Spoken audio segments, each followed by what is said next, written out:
Picture this. You're in a meeting, everything's fine, until someone criticizes your idea.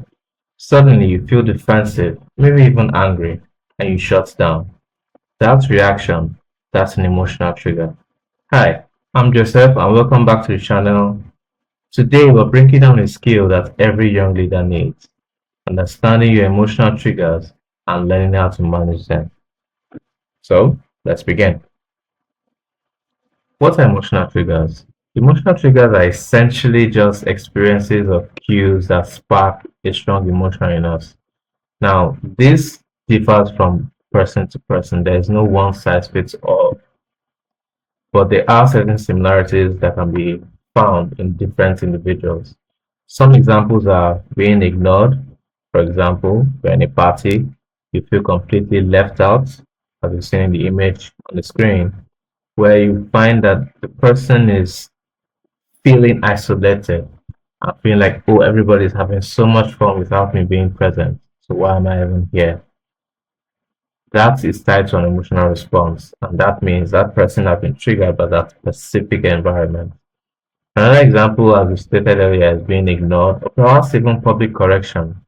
There are certain people that don't like it when you correct them in public. They feel like you're coming after them personally. So more often than not, if someone has a certain past experience or unmet needs or just fears and things that they don't want to have to go through again because of what they've been through, they tend to build up these triggers unconsciously. Now, the triggers aren't weaknesses, they're just data. They just show you what kind of emotional story you have, what's your background like. Someone who grew up in a very affirming home, someone who grew up in a very loving home where he was always told over and over again his value or her value. When they get into a workspace or they get into relationships, they tend to be more stable if their partner also shows them that same amount of verbal affirmations. Now, if they feel like you're in your workspace, your boss or your colleagues or your teammates, they don't verbally affirm you, you start feeling left out. Not because they hate you, perhaps they don't. Perhaps this set of people don't just flow with verbal affirmations. Perhaps they show their respect and trust in different light. But because you have this particular background, this is what you're holding on to. So, like you said earlier, they are just data. They're just a way to know what your emotional background is and what you respond to. So, some common emotional triggers is all going to be looking at in this particular slide. The first thing to note is the reality of life is we all feel like we're not enough, like we're chasing something that's going to make our lives feel worth it.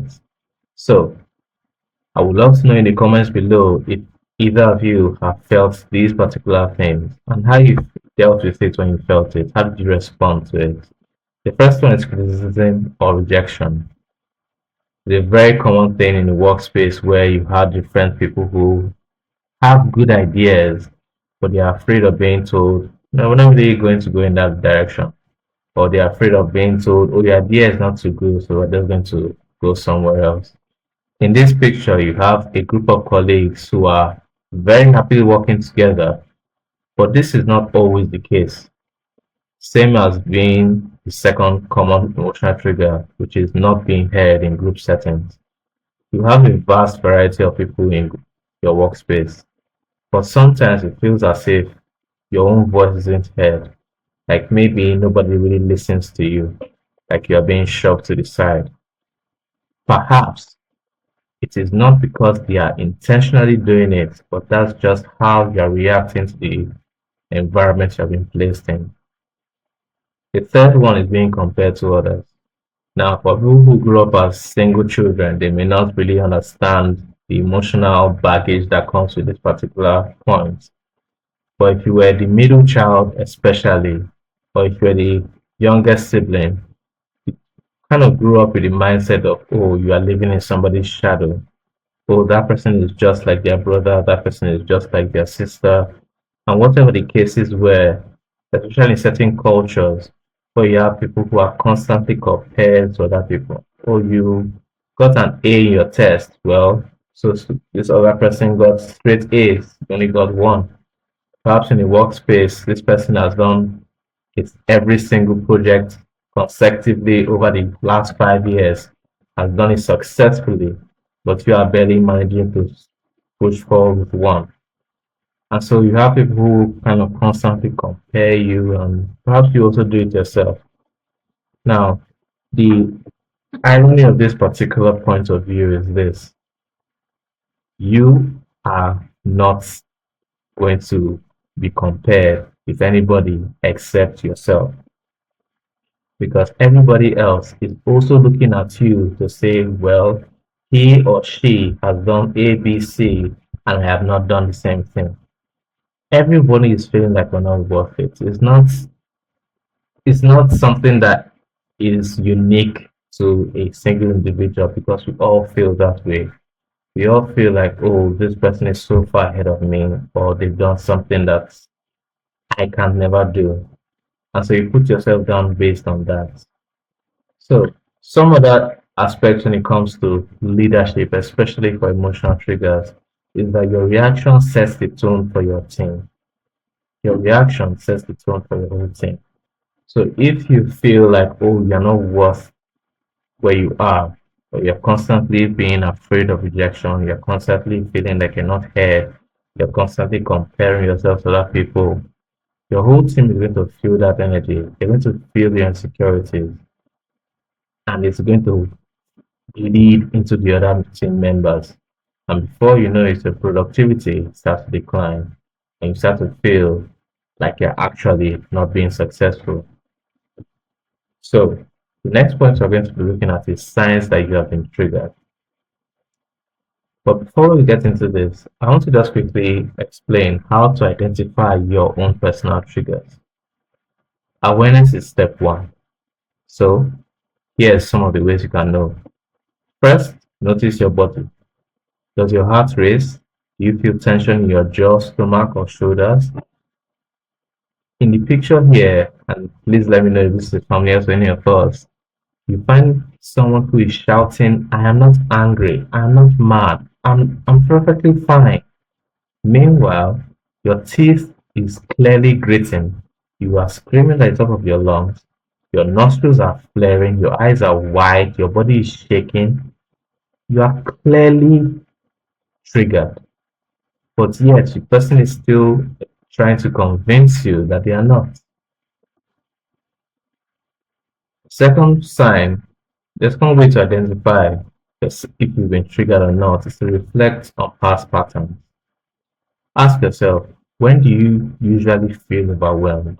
Is it during criticism, conflict, or when you feel ignored? This is an important point to consider, especially in the workspace, because you will deal with a lot of conflict, you will deal with a lot of criticism, critics, that's pronounce that word, but you deal with a lot of that. You feel like you're not being held to your worth or to your standards, to your value in a work environment. Most people feel that way. But you need to be able to regulate it to yourself to know that you can't let it control you. Now, when you've been triggered, your body reacts before your brain catches up. One of the most fascinating aspects of the brain is experienced during anger, because all the blood that's supposed to go to your brain to help you think and function properly immediately flows into your hands and to your feet. You now have to prepare your body to either fight, flight, or freeze. And that's some of the signs as well: sudden anger or defensiveness, anxiety spike or freeze up, because your brain is thinking, oh, I'm in a situation where I need to defend myself. So it's not going to even generate any blood to your brain to allow you to think. Your body is your worst enemy when you're emotionally triggered. And that is the reason why you need to be aware of it as quickly as possible so you can know how to deal with it. So here's the trigger tool tracker. We'll start with name the trigger. Then identify the emotion, trace the roots, and choose your response. For example, when it comes to being criticized, that is the name of the trigger. You have been criticized. You had an idea, you had something to share, and somebody shut you down harshly. Or perhaps they just shut you down. The emotion you feel after that is shame because it's like, oh, I feel so ashamed of what I presented, and now I'm just going to crawl into a hole and die somewhere. I'm going to hide from everybody because, oh, this is so shameful. And then you need to also trace the roots. Perhaps there's some trauma in your childhood where you were pressured to be perfect. Firstborns will know what this means, where you are being put on a pedestal and told that you have to be your very best. And so you have that deep pressure inside of you where you must be perfect every single time. There is no room for error. There's no room for failure. You have to get it right. Now, when you trace the root, you can then choose your response. In this example, the response would be take a deep breath and ask a clarifying question. Now, the reality of it is you are being criticized for an idea. But when you ask a clarifying question, ask why did I get criticized for this? What was wrong with the idea? Be confident and be free to ask the questions to know what exactly went wrong here. Because the more you're able to separate yourself from the idea, separate yourself from what you are presented, you are more able to look at it objectively and more able to control how you react to it. Because now you're no longer going to be ashamed of the idea, but you're going to seek to develop it further and make it far more presentable than what you had initially. So this tracker tool is very important. You have to name the trigger, name what caused it, identify the emotion, trace the roots from where it came from, and then choose your response. So, what do we do when you are triggered? Here's some quick tips. First is to pause and ground yourself. Take a breath, count to 5, or excuse yourself briefly. If you can take a short walk, I would advise you to do so as well, because it helps your brain to recalibrate itself and realize I'm not in danger, so I can relax. The next point is to label what you feel. The problem with being triggered emotionally is that sometimes you can't really understand why am I reacting like this? What is causing this problem? But the moment you're able to say, oh, well, it seems like this is what is the issue here. You're able to label this is what is causing it and reframe the situation in telling yourself they are not attacking me, they are offering feedback I can learn from. Perspective, remember this, perspective changes everything. Next point is respond, don't react. In the quote here, we explain the importance of responding. You need to make sure that you are in control of what is going on. And then fourth point is to journal what happened. By journaling, you're able to identify the moment in time when you got triggered and what caused it. And so if it happens in the future, you are more able to know how to handle it better. So here are some daily habits to reduce emotional reactivity. Practice mindfulness for 3 minutes daily. Write out patterns you notice, going back to that journaling that we talked about earlier. Set boundaries with people or topics that constantly drain you. Now, in looking at this particular point, if you don't know what your exact emotional triggers are, you'll be setting boundaries all over the place without any focus. But the more you journal, the more you get to understand what are your exact emotional triggers. You understand, okay, this particular topic, or this particular group of people, or this particular thing drains me. So you're able to set a boundary to it. The last and very most important point to talk to a mentor or a therapist is very helpful.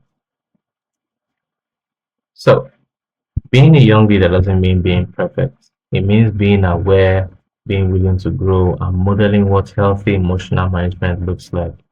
So this week, I challenge you, pay attention to one emotional trigger that shows up for you. And instead of reacting automatically, pause and choose a response. Please drop your biggest takeaway in the comments and let me know what are some of your big emotional triggers. What gets you going and how are you going to start from now on to do better at it. Thank you so much and I'll see you guys in the next video.